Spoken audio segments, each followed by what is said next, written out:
नमस्कार दोस्तों, स्वागत है आप सभी लोगों का। जैसा कि आप लोग को पता होगा कि कल यानी 4 अप्रैल 2021 को हमारे भारत के वीर सपूत भारत माता की रक्षा में शहीद हो गए। कम से कम 22 से 25 जवान के लगभग शहीद हुए हैं। और यह हमला जो है वह छत्तीसगढ़ के बीजापुर और सुकमा बॉर्डर पर हुआ है। तो मैं उन जवानों की आत्मा की शांति के लिए कामना करता हूं और ईश्वर से यही प्रार्थना करता हूं कि भगवान उन्हें अपने चरणों में स्थान दे तथा उनके परिवार को दुख सहने की क्षमता प्रदान करें। दोस्तों, आज हम आप लोगों को नक्सलवाद के बारे में बताएंगे कि नक्सलवाद का प्रारंभ कहाँ से होता है, क्या परिस्थितियाँ थी, इसके उदय का क्या कारण था और यह कैसे आगे बढ़ता है। इन सब के बारे में आप लोगों को विस्तार से बताएंगे। तो दोस्तों, यदि आप हमारे चैनल पर नए हैं तो चैनल को सब्सक्राइब कर लीजिए और अपने दोस्तों के साथ भी शेयर कीजिए। शहीदों की चिताओं पर लगेंगे हर बरस मेले, वतन पर मरने वालों का यही अंतिम निशान होगा। दोस्तों, सबसे पहले हम नक्सलवाद की प्रारंभ कहाँ से होता है इसकी अगर बात करें तो दोस्तों 1967 ईस्वी में पश्चिम बंगाल के दार्जिलिंग ज़िले में कुछ इलाके, वहाँ के कुछ शहर, कुछ कस्बे, कुछ गांव, जिसका नाम था सुमारबाड़ी, तुमारबाड़ी, फांसी देवा, इस प्रकार के नाम थे। वहाँ से इसकी शुरुआत होती है। दोस्तों, सबसे पहले नक्सलवाड़ी से शुरुआत होने के कारण इसका नाम नक्सलवाद पड़ता है। दोस्तों, उस समय दार्जिलिंग ज़िले में चाय की खेती होती थी और जो भूमि बचती थी उस पर जो किसान थे वह अपने खाद्यान्न संबंधित खेती करते थे। तो उस समय उन किसानों का जमींदारों द्वारा शोषण किया जाने लगा और जमींदार उनके बच्चों को काम में इन्वॉल्व करने लगे। उनके महिलाओं के साथ जबरन बलात्कार और इधर उधर का गलत काम करने लगे। और इसके विरुद्ध में जो वहाँ के स्थानीय किसान लोग थे वह जमींदारों से बदला लेने के लिए और अपने शोषण के खिलाफ मोर्चा ठान दिए और उनसे युद्ध करने लगे। तो यहीं से नक्सलवाद की शुरुआत होती है।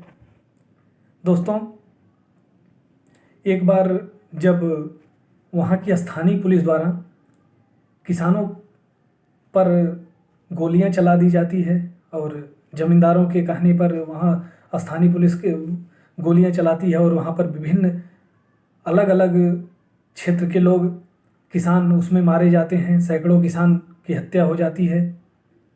तो यहाँ से ये जो नक्सलवाद है, यहाँ से नक्सलवाद की शुरुआत एकदम हो जाती है। और जंगल सांथाल नामक युवक ने पुलिस इंस्पेक्टर की हत्या कर देता है। यहाँ पर सीधे लाइन आर्डर को चैलेंज दिया जाता है। दोस्तों, इसी क्रम में एक बिमल पाल नामक किसान ने अपने जमीन संबंधी विवाद को लेकर न्यायालय में जाता है और न्यायालय में पहुंचने के बाद जब वहाँ से उसे आदेश मिल जाता है अपने ज़मीन पर खेती करने के लिए, तब वह जमींदार के पास अपनी ज़मीन को छुड़ाने के लिए जब जाता है तो जमींदार द्वारा इसे उसकी ज़मीन वापस नहीं दी जाती है। और जब ज़मीन इसे वापस नहीं मिलती है तो ये सब उग्रवादी विचारधारा का सहारा लेकर के पूरे गांव के लोग जमींदार के घर जा कर के वहाँ पर उसके घर पर रखे दस्तावेज़ों को जला देते हैं। यहाँ पर भी सीधे लॉ एंड ऑर्डर को चुनौती मिलती है। दोस्तों, यहाँ से नक्सलवाद अपने उग्र रूप में पहुँच जाता है। और दोस्तों, अगर हम किसी भी आंदोलन की भूमिका की बात करें तो उसमें 3 चीज़ सम्मिलित होना चाहिए।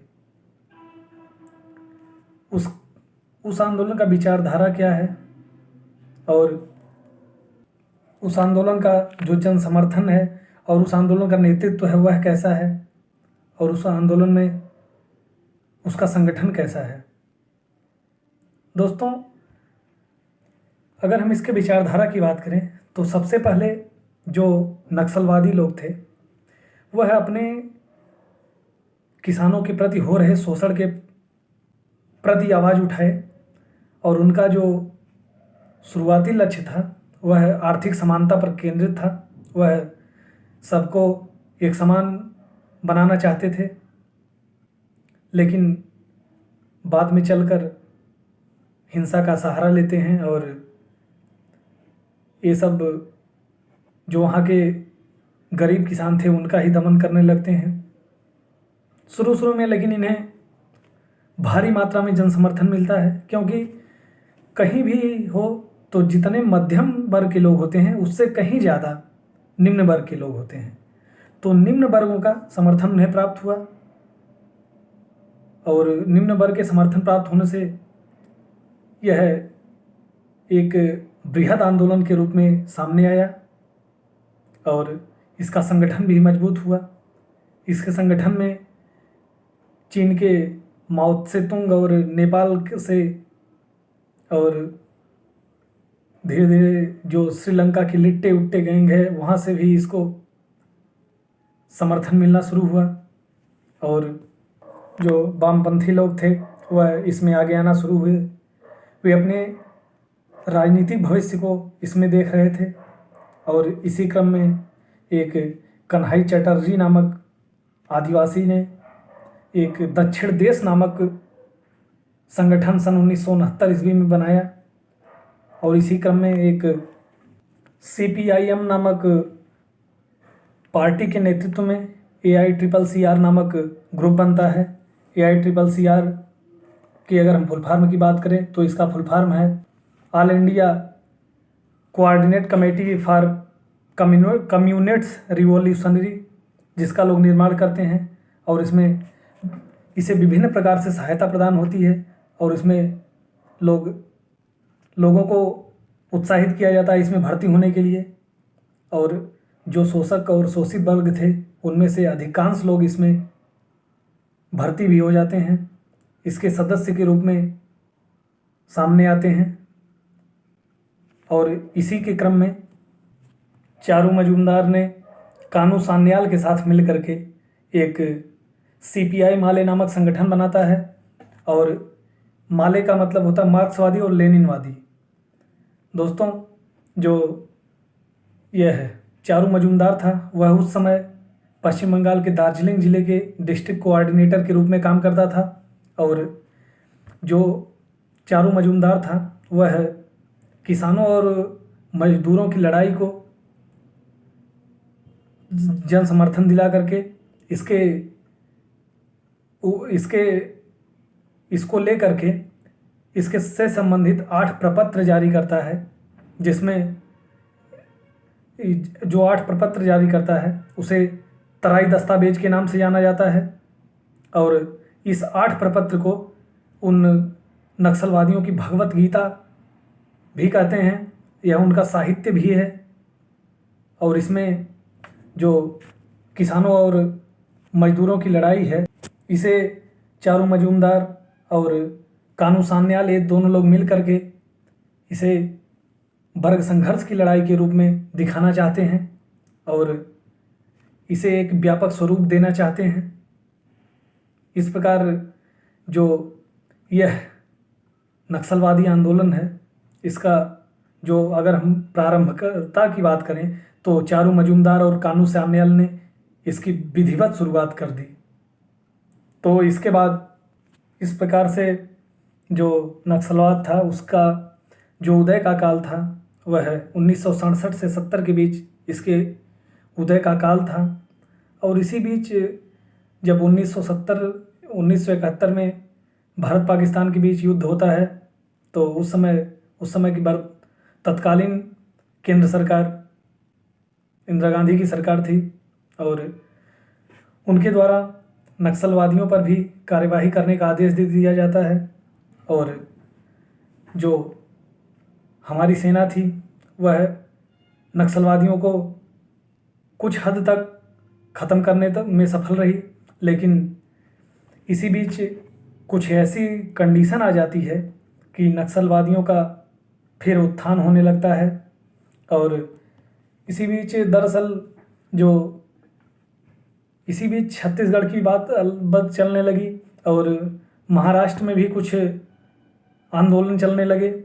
तो उस समय नक्सलवादियों को अपने सेना को मजबूत करने में, सेना में विभिन्न प्रकार से भर्ती करने में, और अपने ग्रुप को मजबूत करने में, अपने हथियार को जुटाने में उनको टाइम मिल जाता है, और इस प्रकार वे फिर धीरे धीरे आगे बढ़ने लगते हैं। और इसी समय 1980 के दशक में कोंडापल्ली सीतारामैया नामक व्यक्ति ने, वह सीपीआई माले से अलग होकर के PWG मतलब पीपल्स वार ग्रुप नामक एक संगठन बनाता है, और इसमें अत्यधिक मात्रा में लोग सम्मिलित होते हैं। और इसी प्रकार 1980 के दशक में बिहार में राजपूतों और दलितों के बीच एक संघर्ष देखने को मिलता है, और जो नक्सलवादी थे वह सबसे पहले अपने आप को दलितों का नेता बताते थे। तो इसमें नक्सलवादी लोग भी सम्मिलित हुए, और इसमें गांव के गांव गोलियों से भून दिए गए।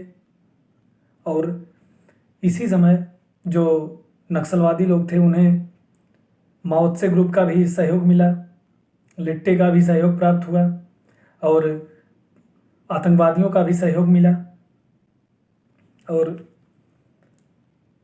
जो नक्सलवाद है, अगर वह ऐसी जगह ज़्यादा पनपता है जहाँ उसे त्रिसंगम मिले, मतलब त्रिसंगम का मतलब यहाँ पे ये है, समझने का अर्थ है कि वह तीन ओर से, एक तरफ से जंगल से घिरा हो, तो कहीं आदिवासी एक तरफ हों, और एक तरफ इंटर स्टेट बाउंड्री हो, मतलब वह एक तरफ राज्य से घिरा हो, एक तरफ जंगल पहाड़ हो, एक तरफ आदिवासी निवास करते हों। तो ऐसे अवस्था में वहाँ पर नक्सलवाद का विकास बहुत तेज़ी से होता है। तो इसे हम नक्सलवादियों के उर्वर ज़मीन के रूप में कह सकते हैं। दोस्तों, इसी क्रम में इसी तरह 1990 के दशक में सरकार द्वारा वहाँ पर नक्सलवादी वाले क्षेत्र में रोड बनाने का काम, वनों की कटाई का काम, वहाँ पर विभिन्न प्रकार से औद्योगिकरण किया जा रहा है, रेलवे का विकास किया जा रहा है। तो इस समय आदिवासियों में कुछ उतार चढ़ाव का समय था, और आदिवासी लोग अपने आर्थिक हितों को ज़्यादा प्रेफरेंस देने लगे, और इस समय वे अपनी मूल विचारधारा से थोड़ा भटक जाते हैं। और इसी समय 1989 में KS व्यास नामक IPS अधिकारी द्वारा आंध्र प्रदेश के तत्कालीन मुख्यमंत्री रेड्डी के कहने पर एक ऑपरेशन ग्रेहाउंड चलाया जाता है, जो नक्सलवादियों को समाप्त करने के लिए चलाया जाता है, लेकिन ये पूर्ण रूप से सफल नहीं होता है। और इसके बाद 2004 में जब नक्सलवादियों की जो 2-3 अलग अलग पार्टियां थीं, जिसमें CPI माले, MCC और PWG नामक जो 3 संगठन थे, उन तीनों का विलय 2004 में बस्तर नामक इलाके में उस समय एक सम्मेलन करके तीनों पार्टियों का विलय कर दिया जाता है और विलय करके सीपीआई माओविस्ट नामक पार्टी बना दी जाती है। और यही पार्टी इस समय नक्सलवादियों यही जो ग्रुप है इस समय नक्सलवादियों को बढ़ावा दे रहा है। और दोस्तों, जो हमारे देश के प्रधानमंत्री मनमोहन सिंह थे इसके पहले, उन्होंने नक्सलवादियों के संबंध में कहा है कि जो नक्सलवादी हैं वह भारत की आंतरिक सुरक्षा के लिए बहुत बड़ा खतरा है। और इसके संबंध में मोदी जी ने भी कहा है और उन्होंने कहा है कि नोटबंदी का जो निर्णय है वह नक्सलवाद और आतंकवाद को जो वित्त की सप्लाई होती है उसको भी रोकने के लिए किया जा रहा है। दोस्तों, इस प्रकार से नक्सलवाद भारत में धीरे धीरे चरम रूप पर पहुंच जाता है और अपने पैर विभिन्न दिशा में पसारने लगता है। और भारत सरकार 6 से 14 साल के बच्चों को के लिए निःशुल्क शिक्षा व्यवस्था लाती है, तो वहीं नक्सली लोग 6 से 14 साल के बच्चों को बंदूक पकड़ाने का काम करते हैं। इस प्रकार वह भारत सरकार के विरोधी के रूप में काम करना चाहते हैं। और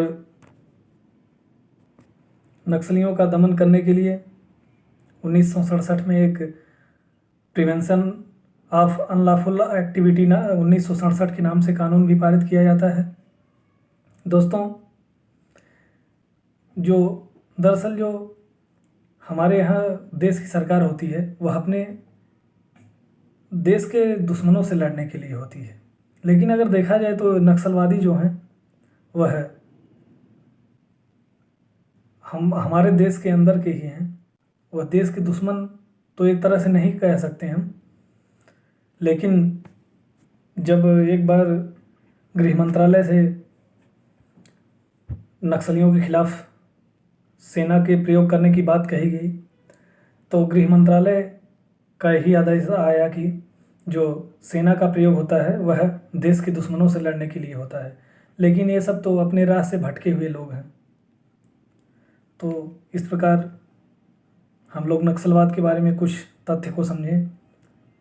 अब इसके परिणाम की बात है, इसका प्रभाव किस तरह पड़ा, इन सब के बारे में हम एक दूसरे वीडियो में समझेंगे। तब तक के लिए धन्यवाद। स्वस्थ रहें, मस्त रहें।